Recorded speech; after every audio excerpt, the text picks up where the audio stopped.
নমস্কাৰ বন্ধু বান্ধৱীসকল, মোৰ চেনেলটোলৈ আপোনালোক সকলোকে স্বাগতম জনালোঁ। আকৌ এটা নতুন ভিডিঅ'লৈ আপোনালোকৰ আগলৈ আহিলোঁ।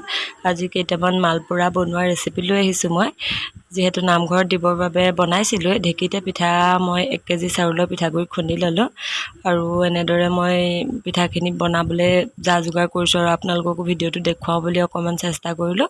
ভিডিঅ'টো শেষলৈকে চাব। আৰু 1 কেজি চাউলৰ পিঠাগুড়িত মই গুড় দিছোঁ আধা কেজি, আৰু সিমানখিনি পিঠাই কিমানটা পিঠা ওলালে মই সেইটো ভিডিঅ'ৰ শেষলৈকে আপোনালোকক জনাই দিম। ভিডিঅ'টো শেষলৈকে চাই যাব। এয়া চাওক, মই গুড়খিনিত পানী অলপ দি ভালদৰে খচি লৈছোঁ যাতে গুড়খিনি পানীৰ লগত মিক্স হৈ যায়, আৰু অকণমান নিমখ দি পিঠাখিনি সানি ল'লোঁ। আৰু তাতে এতিয়া মই গুড়ৰ পানীখিনি চেকি দি দিম। যিহেতু গুড়ত কিবা কিবি থাকি যায় ন, কুঁহিয়াৰ এনেকুৱা মাৰি চাৰি থাকি যায়, সেইবাবে এনেদৰে চেকি দিলে ভাল। আৰু পিঠাখিনি এনেদৰে মই 1 কেজি চাউলৰ পিঠাগুড়িত গোটেই আধা কেজি গুড়ে ধুনীয়াকৈ হৈ গৈছে। আৰু ভাদ মাহত চাহ দিনত গোপিনীক দিয়া হ'ল, কিন্তু ভকতে যিহেতু ৰাতি ভাগত পঢ়ে, তাতো চাহ দিওঁ বুলি ভাবিলোঁ। ভাদৰ শেষেই হ'লগৈ, কালিয়ে দিছিলোঁ বাৰু। আপোনালোকলৈ ভিডিঅ'টো আগবঢ়াওঁ বুলি লৈ আহিলোঁ। ভিডিঅ'টো শেষলৈকে চাই যাব আৰু কেনেকুৱা লাগিলে কমেণ্ট এটা কৰি জনাব।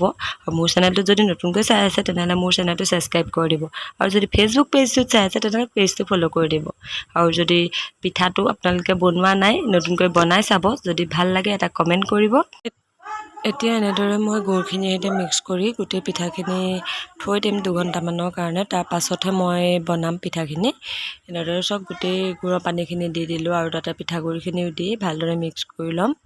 লৈ পিনি ভালদৰে থৈ দিম, আৰু সেই 2 ঘণ্টামান থোৱাটো অতি প্ৰয়োজন, তেতিয়া পিঠাখিনি বেছি ভাল হয়। চব এনেদৰে মই মিক্স কৰি ধুনীয়াকৈ থৈ ল'ম। আৰু তাতে মই অলপ চফ দি থ'ম। চফ আমি যে খাওঁ যে মছলা, চফ কেইটামান তাতে মিক্স কৰি দিম। মিক্স কৰি পিনি ধুনীয়াকৈ, আৰু সেই মছলাৰ যেতিয়া পিঠাটো খাওঁতে মছলাটো দাঁতত লাগে ন, বহুত ভাল লাগে। এনেদৰে দি দিলে ভাল লাগে।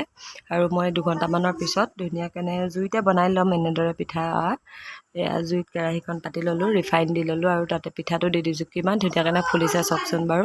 আপোনালোকে কিন্তু কেৰাহীখনৰ কালাৰটো দেখি ইগন'ৰ কৰিব, কাৰণ এখন জুইত দিয়া কেৰাহী অলপমান ক'লা পৰিছে, সেইটো আপোনালোকে ইগন'ৰ কৰিব। পিঠাটো কিমান ধুনীয়া হৈছে সেইটো চাব। আৰু পিঠাটো সঁচাকৈ বহুত ধুনীয়া হৈছিলে। এনেদৰে বনাই চাবচোন, বহুত বেছি ধুনীয়া হয় খাবলৈ। আৰু এনেদৰে মই এই 1 কেজি চাউলৰ পিঠাগুড়িত আধা কেজি গুড় দিছিলোঁ, আৰু সিমানখিনি পিঠাই মই 70-75টামান পিঠা হৈছে। এটা জোখৰ পিঠা, আৰু বৰ বেছি ডাঙৰো নাই কৰা, বৰ বেছি সৰুও নাই কৰা। এনেদৰে গধূলি গ'লোঁ আৰু নামঘৰত এয়া মিঠাইও সজাই ল'লোঁ চাহ দিবৰ বাবে। ভকতো বহুতখিনি হৈছিলে। ভাদ মাহত প্ৰতিটো দিনেই এনেদৰে ৰাতি ৰাতি আমাৰ নামঘৰত ভাগৱত পঢ়া হয়। আপোনালোকৰ পঢ়েনে বাৰু জনাবচোন। আজিলৈ ভিডিঅ'টো ইমানেই আছিলে। আকৌ এটা নতুন ভিডিঅ'তে পুনৰবাৰ লগ পাম। তেতিয়ালৈকে মোৰ চেনেলটো ছাবস্ক্ৰাইব কৰি থ'ব। যদি পেজত চাই আছে তেতিয়া পেজটো ফ'ল' কৰি থ'ব।